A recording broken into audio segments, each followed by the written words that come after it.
अस्सलामु अलैकुम वरहमतुल्लाहि वबरकातुहू। आप देख रहे हैं यू पंजाब।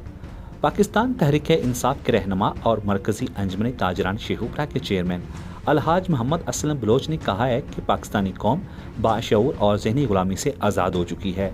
आज़ादी मार्च हकीकी तौर पर आज़ादी लेकर आएगा। हुकूमत पुरअमन एहतजाज में किसी किस्म की रुकावट न डाले। रखना डाला गया तो हालात के नतीजे हुकूमत खुद भुगतेगी। शेखुपुरा से हज़ारों कारकुन इस्लामाबाद की तरफ हकीकी मार्च में शामिल होने के लिए जा रहे हैं।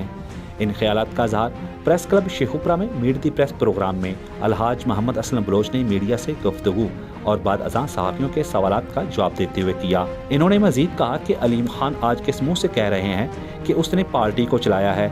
ये हमारे पैसे ही थे जो उसने आधे लगाए और आधे अपनी जेब में डाले।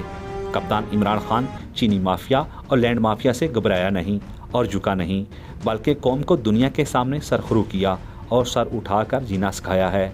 अलहाज असलम बलोच ने कहा कि पीटीआई के कारकुन गिरफ्तारी की धमकियों से नहीं घबराते। ये कौम अब किसी की गुलाम नहीं बनना चाहती। कौम इम्पोर्टेड हुकूमत को तस्लीम नहीं करती। हमारे पास प्लान ए, बी, सी और डी भी है। अब ये हुकूमत की मर्जी है कि वो पुरअमन एहतजाज पर हमसे क्या सलूक करवा रखती है। अगर रुकावट डाली गई तो हम भी खाली हाथ नहीं, हम भी क्रेने साथ लेकर जा रहे हैं और रुकावट को अबूर करेंगे।